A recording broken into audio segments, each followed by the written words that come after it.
Well, I'd like to say it's great to be here at this workshop, which kind of touches all the areas that I work on, really, implicitly, or all the areas I'm going to work on in some sense. I'm a new fellow here in physics, and I've just started my own group, and my interest is swimming microbes and their bioswimming. My research interest can be broadly described as swimming algae with relevance to photobioreactors, which are used to grow algae for their products. I don't have time to go into it today, but the flows and light can bias these algae, so the fluid that contains them behaves in very weird ways compared to a normal fluid. So I'm fascinated by these weird ways and how maybe they can be used to improve the design of these reactors and their efficiency. Then something I'm going to talk about today, the swimming bacteria and their behavior in porous media and connections to bioremediation. And also recently, thanks to doing a postdoc, a grant in Alison Smith's labs, I'm also interested in the interaction between algae and bacteria. So the symbiosis between soil bacteria and soil algae. So my work on the biofluid dynamics of algae has been also investigating the patterns that they form. So some of these cells are bottom heavy, so they swim upwards in a suspension, form a dense layer at the interface with the air, which then drips down, and so you get an analog of convection, which is known as bioconvection. Now it's quite easy to see these patterns in the lab. If I just pour a relatively concentrated suspension of this brackish water species of algae called Adonalea salina, you get a nice pattern. And same thing if you put this relative of it called Chlamydomonas auguste in a tube. Or here is again the pattern formation of Salina and Auguste, which used to be called Nivalis, but I found out that it wasn't Nivalis. It had been misidentified. I was trying to get hold of it from the culture collection, and they said, but Nivalis shrivels up and dies at room temperatures. And I was like, yes, I think it sounds like it's got the wrong name. So now it's called Auguste. So this is just for amusement, and this is a bit pale. There's something wrong with the conversion, but anyway, this is the Donaliella salina swimming. So it's a relative of the more famous Chlamydomonas, and it's got longer flagella, and the beat is never synchronous. It gets close to synchronous, but never kind of gets there. So the question is, okay, easy enough to do these patterns with isolated species in the lab, but do they exist in nature? So with my trained eye, I once passed my landlord's bucket, his plant pot at night, and I saw a pattern, and I thought, oh, maybe that's swimming algae. That'd be too good to be true. And so next day, so I sampled some of this in an empty bottle of olive oil. And I took it to the lab. I was in Alison Smith's lab at the time. And lo and behold, it was freshwater dinoflagellates. So here was a pattern of freshwater dinoflagellates, probably cold adapted, because this was February. It was quite a cold day in February, but they were blooming. The conditions were right for a pattern a bit like the ones that I'm used to seeing to form. So this was very exciting, but then of course you examine the contents of the pond water and you find dinoflagellates, you find a choanoflagellate, which actually somebody in Ray Goldstein's lab is working on. So I think he tried to kind of subculture them, but it didn't work. You get some small green algae, and of course what you can't see here is going to be bacteria, there's going to be viruses. Okay, so this is kind of the the theme of this workshop, you know, you can't get away from ecology, you know. Maybe you get a dominant species for some certain conditions, but ecology is inescapable if one wants to deal with real microorganisms in the environment. And it's also very difficult to do quantitatively, because how do you put a microscope inside a pond? You know, you can, but there's things that you can do, you know, working with model systems is a nice thing to do. We know how to do microbiology, we know how to do mathematical models, and I'm sure all of you and a lot of other people at the workshop know how to do a lot of sort of clever stats and and things to get information out of the environment. So, you know, I'm not pessimistic, but it's hard to do microbial ecology experimentally, it's nice to be able to study the elements of it in the lab. So what I'm going to talk about today is some work I did on chemotaxis in porous gels with some relevance, hopefully, to bioremediation, and also briefly a teaser on algal-bacterial symbiosis, which I hope a student that I'm working with called Francois might talk about later on in the program. So, well, Victor here can probably is going to tell us a lot better later in the next talk, and I look forward to it. But bioremediation, as probably all of the audience here knows, is a bioengineering scheme to clean up polluted environments using microorganisms, and also there's phytoremediation, which uses plants. So use plants, fungi, bacteria, whatever you can find that does the job for you to clean up the environment. And bacteria are particularly good, and it's a well-known fact that the reason why oil spills disappear is because the bacteria in the ocean digest the oil eventually. Some bacteria are more metabolically versatile than others, for example, Pseudomonas putida can digest. It can metabolize quite a lot of compounds, including these polycyclic aromatic hydrocarbons that make up, say, diesel spills or oil spills in industrial landscapes. Now, bacteria like Pseudomonas putida can swim and they can do chemotaxis. That means they can swim up gradients of chemicals, and this is understood to be an advantage in bioremediation because you know, the reason why bacteria like that have evolved this ability to track gradients is because you know, it gets them to the food, in inverted commas, more rapidly. So this is the wisdom. What do we understand about chemotaxis? So I should say, so I'm going to talk about E. coli now, and I make no pretense that E. coli is Pseudomonas. The soil bacteria are a lot harder, as I'm discovering, and for that they are more interesting. But I'm now going to switch to sort of the default bacterium preferred by all physicists, which is E. coli. And so E. coli does this well-known run and tumble chemotaxis. So this is a strategy that's evolved because its body is only a couple of microns in size. Now, if you're a couple of microns in size, you can hardly use the length of your body to measure gradients that are much bigger than that.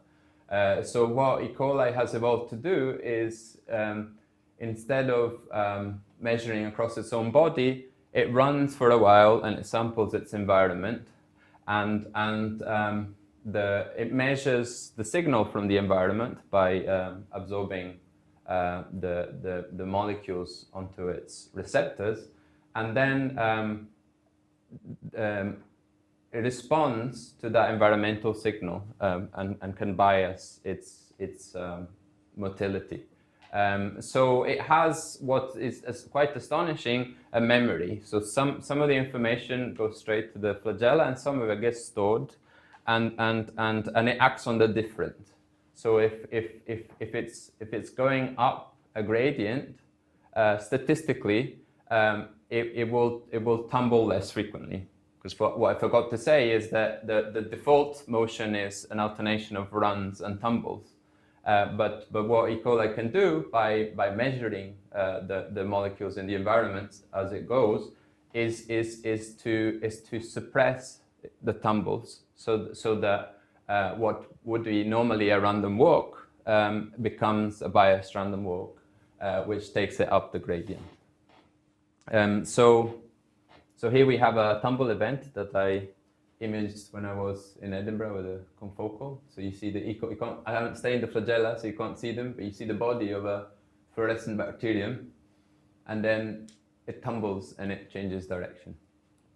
So mathematically, you can model this motion through a tumble rate, which is a naked tumble rate, which is what it does in the absence of bias. And then there is a bias, which depends on the concentration sensed. So this function here is it's called the chemotactic memory kernel, and it's a response function. And you can essentially understand it like this. If you imagine it was two sharp distributions at two different times, then you would be multiplying the concentration at one time minus the concentration at the other time. So this essentially, the simple meaning of this is just it's something that responds to concentration differences. But the fact that the bacterium has a memory, a chemical memory, with sophisticated chemical memory, is quite remarkable. So then, as Victor was mentioning, in microbiology, we do these experiments with agar gels. We grow the bacteria on hard gels, and we do migration experiments, motility chemotaxis experiments in soft gels. And when I did my first postdoc in Edinburgh, I carried on some work of an undergraduate who basically got stuck. They were supposed to look at UV damage and oasis and kind of fancy things like that, but they got stuck just wondering why the microbiologists wouldn't use a standard for the concentration, and what the standard should be. Did it make a difference if you use agar of 0.4% or 0.1%? And so I repeated her experiments, and I got the same results. So we got this pattern. So for low concentration, you get these classic chemotactic rings, these sharp structures. So what's happening here, the situation is, I take some agar and I put a drop of an inoculum on the surface. And it could be an inoculum, I could stab it. There's different styles, but the result is the same. This inoculum then starts to grow on this is a nutrient-abundant, nutrient-filled medium. So the inoculum starts to grow on the medium and creates a gradient. Because the bacteria chemotaxis, they move out towards that gradient. So what happens is, if you have a drop on the surface, you have a hemisphere of bacteria, and then that front kind of propagates out, and then becomes a cylinder and comes out.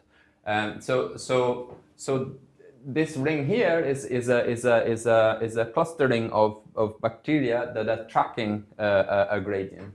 And here, what's plotted here is just the profile average around the circle. Okay, and so you see the morphology as you change the concentration of the agar becomes it changes quite dramatically. So you have sharp band, sharp band, sharp band, and then this is the other band. So there are other nutrients. So subtlety I didn't say is that this is L-serine. The bacteria can readily metabolize chemotact to L-serine, and then the ones that are left behind have to wait a while and be ready to do aspartate, and basically you get a ring for every one of the amino acids in this rich medium. But if you look at the first band, you see that gradually it becomes some kind of broad structure. And here the ring feature is no longer apparent. So what's happening? Here we definitely have chemotaxis. Do we have chemotaxis here? What's going on? So to understand it, you can write a simple transport model. We only look at the first band. So here we have the substrate, which is, for example, L-serine, and we just have a diffusion equation with consumption. So the bacteria are consuming the L-serine, and the bacteria are growing logistically on the L-serine, and then there is transport because of their motility. So we have diffusion of the bacteria, which is just doing this, run and tumble motion and diffusing. But the run and tumble motion is biased, so you have a drift, which sends them up the gradient. Okay, is this clear? In a liquid, you could do it in a capillary, and these are Adler's classic chemotaxics experiment from the 60s. Now, in a porous medium, you might expect that the diffusion and the drift, this chemotactic parameter, depend on the concentration of the agar, because the bacteria are having to negotiate this matrix, and so the larger the concentration, the lower the diffusivity. So you can repeat this for the effect of a porous medium or a porous gel. And that's what we did. The question is, what is the form of these transport parameters? Now, what you can do is a kind of statistical mechanics that I'm not going to do, but essentially statistical mechanics is all about having some microscopic rules and relating them to macroscopic observables. And so, for example, the diffusion in a gas relates to its mean speed and its mean free path, or the pressure in a gas relates to the mean speed of the molecules. So similarly here, you can derive the transport parameters of the bacteria by considering the microscopic dynamics, which is this run and tumble. So if you ignore the fact that the bacteria have a memory, then you could think, well, we can have an effective tumble rate, which is the tumble rate as if there wasn't any gel, and then we have this agar tumble rate, which is just the frequency of scattering on the matrix. And so if you do that, you can derive this relation. So the diffusivity and the chemotaxis have this form. And this was done by Barton and Ford. So Roseanne Ford is a Virginia Tech, and she's very interested in bioremediation. And so what they did was the simplest thing you might think to do, which is to treat the bacteria as you would a gas in some sense. And so if you do this, the ratio of the chemotactic parameter, so how easily they are biased by the gradient, and the diffusivity is the same as the ratio of these parameters when there is no agar, so in liquid limit. And this is a constant. So this, in the language of statistical physics, this means that there's detailed balance for all concentrations. But I mean, it gives you this relation, which is important when you consider this equation here, because you see that the ratio of these two terms gives you the relative ratio of these of the importance of chemotaxis and diffusion in this equation, and that's as you can probably see changes the solutions of that equation. So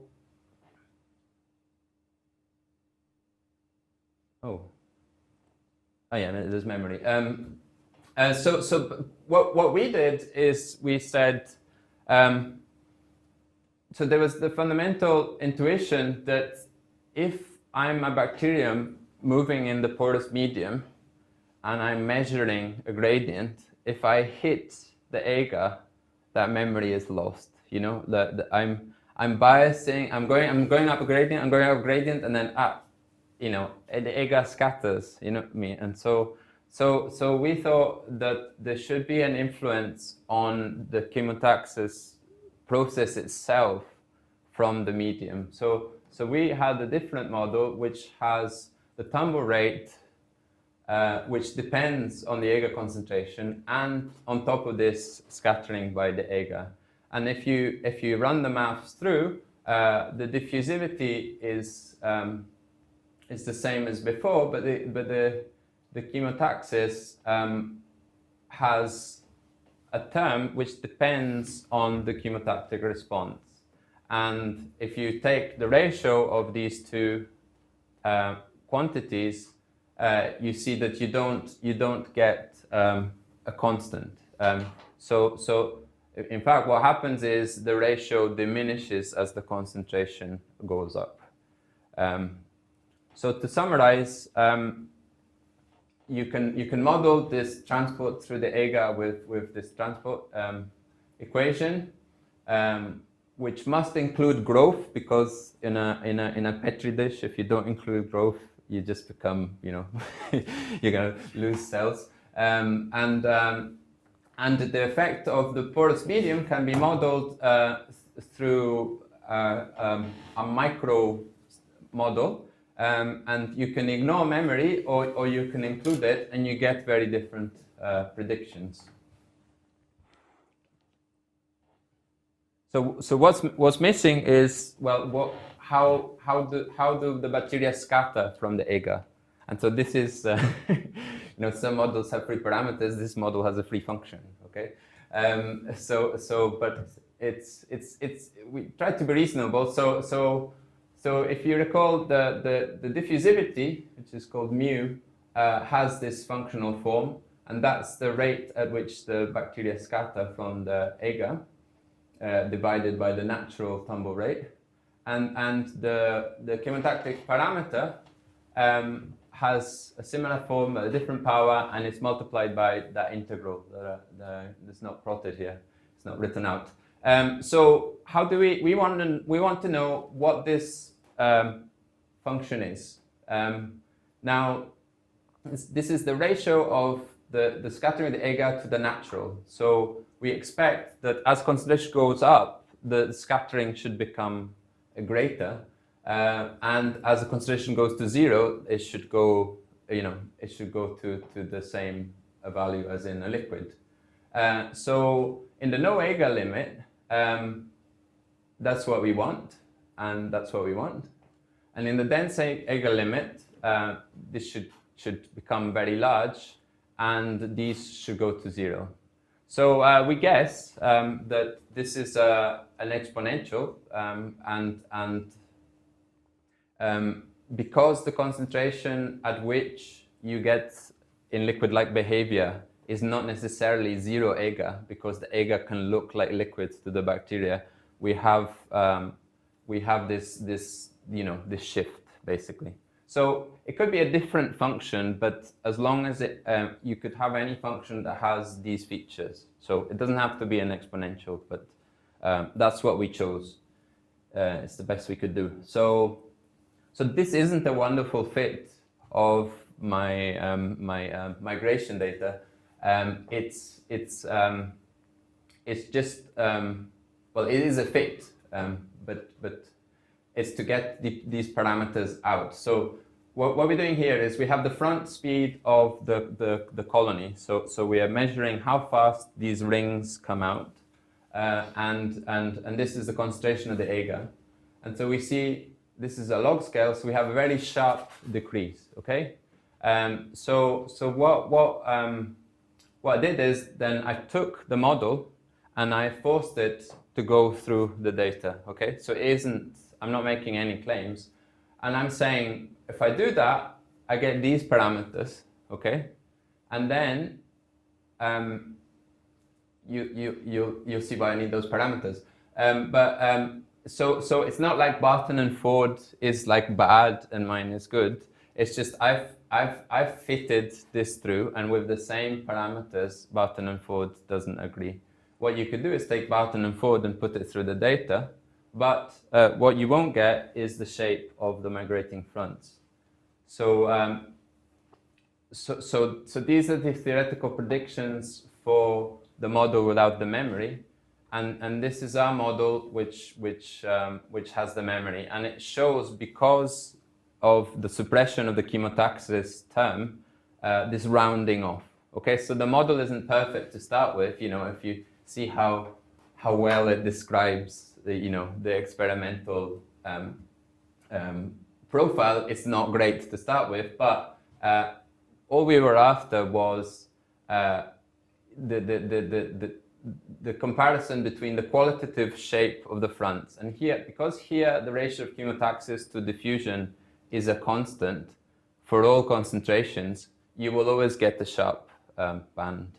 But because here the chemotaxis is impossible beyond a certain concentration because of these collisions with the agar, then you get a sort of broadened. So this is all very well for E. coli, but I was always wanting to do another. I did different strains of E. coli, but I always wanted to see if it was true for other species. And actually, we've done it with M. loti, which is this rhizobium that we do symbiosis with. But M. loti doesn't seem to have any bands anywhere, so that's that's another story. But Pseudomonas, which I found out grows in LB, and it was easy for my project student to do experiments with. I mean, he did very well because he managed to do several runs and get error bars and everything. But Pseudomonas seems to have this similar kind of transition. You go from rings to something which is more hazy, and this is the E. coli that the student repeated. And actually, I got a bit confused preparing this, but the transition is observed at a different concentration, and this is obvious from this this graph here. So red is Pseudomonas putida, and blue is E. coli done by the student, and the orange is my old E. coli, but ignore that. And so you see that the putida actually starts to drop. At 0.3, putida is traveling a lot slower than E. coli. But, so what are the consequences? Well, this is probably wild speculation, but if I've got microorganisms that need to get to an available food source, and they are impaired by the environment to do chemotaxis, they're going to get there slower, and so in the scheme of bioremediation, well, you might struggle to get to your PAHs, and this is an interesting paper by Perez Reches et al., which Chris Milligan is also on, where they talk about tilled versus compacted soil, and so if you have a saturated compact soil, it may be that is too dense for the bacteria to be able to do chemotaxis. But I will throw up my arms and claim ignorance. And so briefly, I just wanted to mention that Pseudomonas putida has a very different motility from E. coli. So E. coli, when it turns, it does this run and tumble, but it's forward biased. So it swims, and then on average it turns 60 degrees. It takes 60 degrees angle in the cone, and Putida actually has a bimodal distribution of turns. So it does run, it does run and reverse, and sometimes it does run and stop. There was a paper that came out recently which showed that it speeds up and then it slows down. So this kind of behavior is a lot more complex than E. coli, but it also results in a smaller diffusivity, which might explain why the data point. So you've got two lines on that third graph, a black one and a blue one. What are they? Oh, so this one is unfortunately one. It's kind of pixelated because I hurriedly copied it out of a student report rather than a proper paper. But so this is the speed, and this is the angular velocity. So the angular velocity is just to highlight sort of changes in direction, really. But so this is just to say that Pseudomonas putida is not, we know it's not E. coli, but it's very different from E. coli. Nevertheless, at least in the agar, this transition, the fact that it can't do chemotaxis after a while, however it does chemotaxis, might be still a relevant thing. That change in direction is remarkably regular, isn't it? In the Pseudomonas. Yeah. Was it for E. coli when they're doing the tumbling? Is it as regular as that as well? Yes. Well, yeah. I'm not sure. So if you had a trace, you would see it go up and down. It'd be quite regular. But actually, to be honest, I couldn't tell you. Also, regularity of the sort of 15-second trace isn't maybe but it's what I did. Because we did this ourselves with the student. We actually looked at. We didn't have time to quantify it, but we looked at Pseudomonas swimming, and it does just all of a sudden it stops. It pauses for a while, and then it goes. Or all of it runs, it goes for a while, and then it comes back. So it looks quite crazy compared to E. coli. E. coli is just kind of darting around, but Pseudomonas putida looks more like it's got a mind of its own or something. And why it should do this, I'm not sure. I think people say it's good for localized nutrient sources. I had this idea in my head that it was good at moving through porous media, but I got the opposite. I got the opposite result. So it actually diffuses a lot slower than E. coli. But I thought when it got dense, it could kind of it would like kind of tramway its way around and move and manage to still make more headway. But that doesn't seem to be true, at least in agar. So very quickly, I'll mention some work I'm doing on the symbiosis between algae and bacteria, and this is with Alison Smith, her group's a plant metabolism group, but they mainly study algal metabolism actually, and it's some very nice work that they've done, including scanning 330 odd species of algae and showing that about half of them need vitamin B12 to grow. So these algae are auxotrophs of vitamin B12, and then other species need the other vitamins in a sort of to a lesser extent. Now, vitamin B12 is a cofactor for methionine synthase. It binds to methionine synthase, and this is involved in the synthesis of methionine and other things. So it's the other half of the algae have a gene that allows them to do without, the famous Chlamydomonas has both MET-H and MET-E, and when they use MET-H with B12 if it's available, or they use MET-E if the B12 isn't available.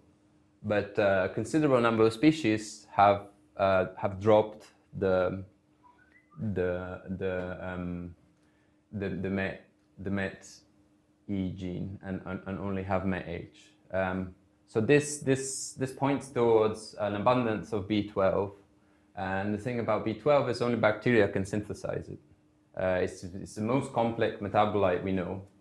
It's a very complex kind of molecular architecture with a cobalt in the middle of a Coriolis ring, and only bacteria can make it. So the question is, how do the algae get it from the bacteria? Do the bacteria just die and release B12, and then there's enough for the algae to take it up from the environment, or do they establish symbiosis, or do they eat the bacteria?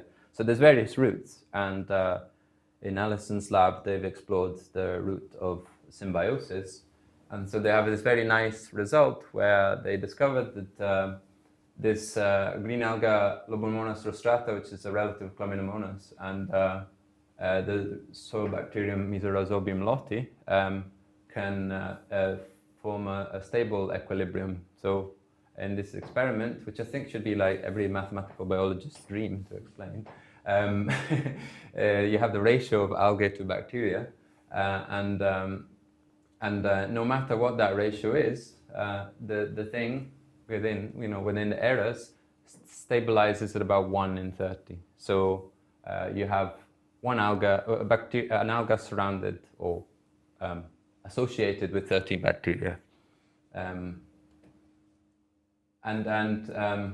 Here it's just exploring the add back. So if you add B12, if you add glycerol, this kind of seems to come apart. So what I got involved with is, so to address the question, how close can the symbiosis be, we had this nice idea of spotting colonies on agar, hard agar this time. And so I repeated this, so here we have a colony of this Lobomonas and a colony of M. lotti. And initially there's this formation of funny crescents, and I kind of, being obsessed with motility, I thought the bacteria would be swarming on the surface, but actually I should have known that 2% agar is way too dry to support any swarming. So these are just colonies like on your culture plate. And I looked through the microscope, and lo and behold, there wasn't any bacteria in the middle. So the conclusion of that is the bacteria must be symbiosing with the algae only through diffusion through the agar. So the agar contains no B12, it contains no carbon, and so if as I showed in between sort of one job interview and the other, if the bacteria and the algae can support each other over a long time, that means that the goods must be going across the agar. Okay, so then I thought, well, maybe I could model this, but I don't want to model colonies on agar because it's kind of 3D, and it's not really 2D growth, and then it's going through the agar, and it's So I thought, what is the simplest what's the essence of this problem? So I imagined two reservoirs, one with algae, one with bacteria, and the bacteria make vitamin B12, and the algae make a carbon source. So the model has this form.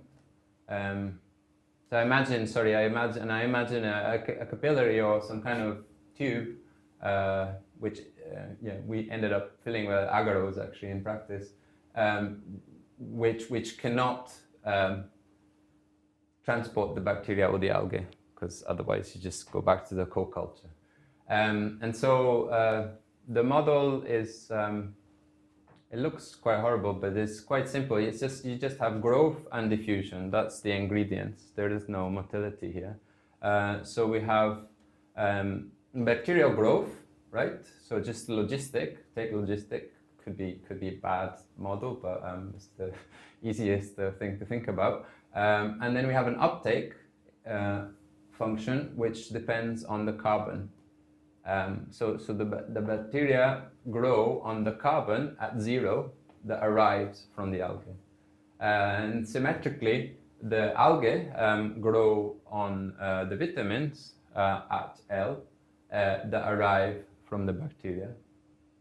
And then you can do this trick, which I was quite happy about. You could solve the diffusion equation, but the diffusion equation has an analytical solution with time-dependent boundary conditions. So you can just differentiate that and turn everything to ODEs, basically. So you have this series, all of this kind of these terms here to indicate the sort of time-dependent part of the. So that's just a mathematical detail, but essentially you have diffusion, which is shuffling the nutrients across, and you have in these reservoirs you have consumption. So what's happening here is at 0, there is a loss because the carbon is being consumed, and there's an influx because the carbon is arriving from the other side. Similarly here with the vitamins, it's just the same thing. And then at L, we have the carbon is being produced by the algae, rate alpha, and it's diffusing out. Okay, and then symmetrically here the vitamins, right? So if you solve this, so I guessed some. I came up with the most reasonable parameters that I could, but this is kind of work in progress in some sense. This model needs to be parameterized more appropriately by actually measuring things experimentally, which not all the parameters have been measured. But so with reasonable guesses, what I said is, okay, suppose you have a certain starting population of algae and bacteria in these reservoirs, and they are separated by a certain distance apart. 5 centimeters doesn't mean much at the moment, okay? And what's going to happen, okay? So what happens is the bacteria start crashing because they're empty of carbon, right? There's no carbon, so they start dying. Okay, they start dying. The algae also start crashing because there's no vitamins. But then eventually, so remember the algae and the bacteria are both producing, which might be a bad assumption, but this is what's happening in the model. And so the algae are making carbon. Eventually, carbon reaches the bacteria. So the bacteria start to grow. When the bacteria start to grow, the vitamins get produced, and so the algae catch up. And then you get to saturation. And so these are just the nutrient dynamics kind of following that. So if you plot the, so if I take a given time and I plot the populations at different distances, okay, you would expect for very large distances at a long time you would just have death, right? And then, well, actually the model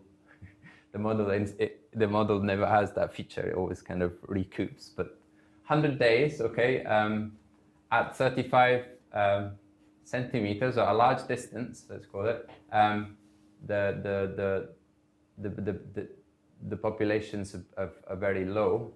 And then as I bring the reservoirs together, at small distances, I have a constant ratio between the algae and the bacteria. But as I come out, as a function of distance, I have these oscillations which reflect this kind of, reprise due to the fact that the dynamic has this diffusive delay. So it's, I think in mathematical biology, the delayed dynamics is a sort of standard thing, but this is with diffusion in the context of symbiosis. And so these are some experiments that in some sense inspired everything by Elena Kazamia and Allison's group. And you can't see the bacteria, unfortunately. That's the problem. But you can see that as the distance increases, the algae become less and less able to support. But what's happening to the bacteria?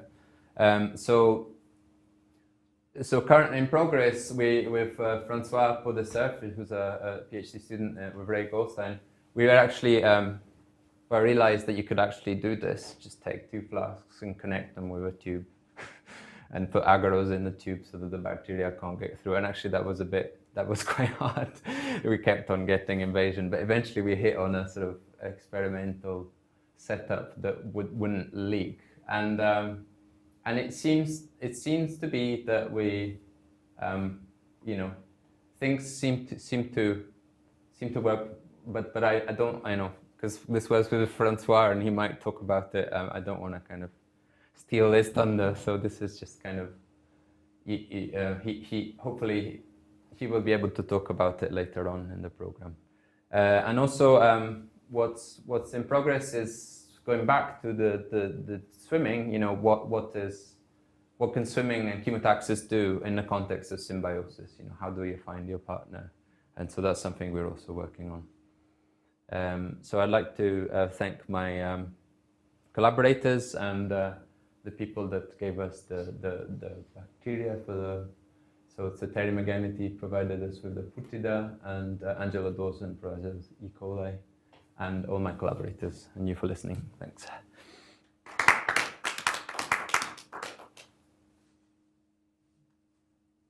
So in nature, that the symbiosis that go on, how close to the bacteria do they sit right round the algae? So in the thing is, in the co-culture, I've looked, so there is some association, but it seems to be not completely tight, at least with these species. In the co-culture, because they shake it, they don't really need, it was almost like they don't need to hang on, everything's quite reasonably well mixed. What happens with dinoflagellates is some dinoflagellates form symbiosis with marine bacteria, which are predicated on vitamins, and the dinoflagellate is so massive compared to the bacteria that the bacteria actually just go and form a biofilm on the surface of the dinoflagellate and kind of get their goods that way. But yeah, I'd be interested. I'd be looking at the remote case. I've been kind of seeing if they can talk afar. So I don't know what happens up close. But in the remote case, I wonder as well if you had a microbial mat or something in a mixed community, and you had a producer and a requirer, so provided the guys in the middle are neutral, maybe there is some relevance in terms of, Well, we looked at wastewater treatment and wastewater treatment flocks. And one of the things we want to remove in a wastewater treatment plant is the ammonia. And ammonia oxidizers, they produce nitrite, and then they're consumed by nitrate, bacteria that can consume the nitrite, and they form within these biofilms. They form little clusters, and the clusters are of the two bacteria that are symbiotic with one another. They sit fairly closely together, and I'm just wondering if you're, parameterizing models like yours would be able to tell you, theoretically how far apart. Is there a limit to the distance that these things can form clusters? The distance part of these well, in fact, because this what we're doing at the moment is like 2.5 centimeters, and it takes about a week, I think, for the stuff to diffuse across. And Alison's always saying, in the environment, it's going to be, the distances are going to be a lot closer, and she's probably right. What I can tell you is diffusion scales like the square of the distance, right? So that's the limiting thing, really. But yeah, it would be interesting to know. For example, if you have, I've no idea what, say, soil looks like, but suppose you had. I thought the wisdom was a lot of organisms spend a lot of time nutritionally deprived, right? They kind of sit there, right? And they don't have any nutrients. So I was wondering if you would have these like little colonies of organisms, and if it's a good question to wonder how far can they be and still interact, which is, it's similar to what you were saying. I think if they can be close, they will be. What I worked out is that 1 in 30 means that you can fit all the bacteria onto the surface of the alga, easily. If they wanted to be attached, they could all be attached. The question is, will they attach when you're mixing them? So I think the environment. But I'm interested to know about these the symbiosis in the wastewater context. So does your model account for death of the bacteria? Because if you're saying that you need to release the B12, or one mechanism for the B12 get into the algae is because the bacteria die and release it, then I guess you need to worry about death rates as much as... Yes, so that's a good question, and it's kind of easily implemented in the model. It hasn't at the moment. It's on our agenda, but yeah, that's a good point. And because the thing is, it could be, so in the model currently, it's just dumb production. The bacteria, the vitamin is produced at a rate which is proportional to the number of bacteria, right? Not the number of bacteria that are dead, the number of bacteria. So you could have an alternative model where you just have the ones that are lysed that release B12. So it's a sort of selfish bacteria model where they only make it for themselves, and it's only when they die that they produce that they release it so that it's available for the algae. You could have some more complex regulation where the carbon they know, because the thing is, this is not that simple, because the relationship is specific. So they tried different rhizobia, and they can all support the beginning, but only Musorhizobium lotti survives stably in the symbiosis for a long time. So it could be like recognition of the cell wall. So suppose it's passive for the algae are just some of the algae, when you put them there, some of them lyse. The number of viable cells is more or less constant, and the other ones just lyse. They release carbon, which the bacteria get. They say, okay, this is the algae. If something clicks, and then they start making B12, or there could be quorum. There could be signaling. So what we're trying to do is explore, and what you said about the being proportional to the death rate, the release, is kind of part of the sort of baseline exploration. Could it just be dumb passive metabolism? So, and it should be quite clear if you have a model based on that, and you have experimental results which are in the process of gathering. It should be quite clear which one is. Maybe you can't tell them apart, but so we got to even Alison's a biochemist, and she's not like, she doesn't want simpleton kind of physics style explanations. She's happy with like quorum sensing and all sorts of complications and regulation and ribose switches, and but it's nice that we were agreeing in the fact that you got to start with the simplest hypothesis and then work your way up to some sort of biological complexity as is necessary, because this has evolved, and if it's evolved, it must have started in some kind of passive way. But it's very interesting to know. It'd be very interesting to know what the specificity of the symbiosis is, and maybe the specificity is up close, and when they're diffusing, that specificity is lost. Maybe the at a distance model can be dumb, but the proximity model requires some, they latch onto each other and then the pili go in and then, I don't know, I'm making it up, but you know what I mean? But that's a very good question, and it's on it's on our to-do list. So one difference between the E. coli and Pseudomonas in terms of motility is that in E. coli the flagella are peripheral, whereas in Pseudomonas and many other bacteria they are polar. And I just wonder whether there's a connection between that and the type of bimodal distribution that you find. Possibly, but I'm not. I'm not an expert on this. But yes,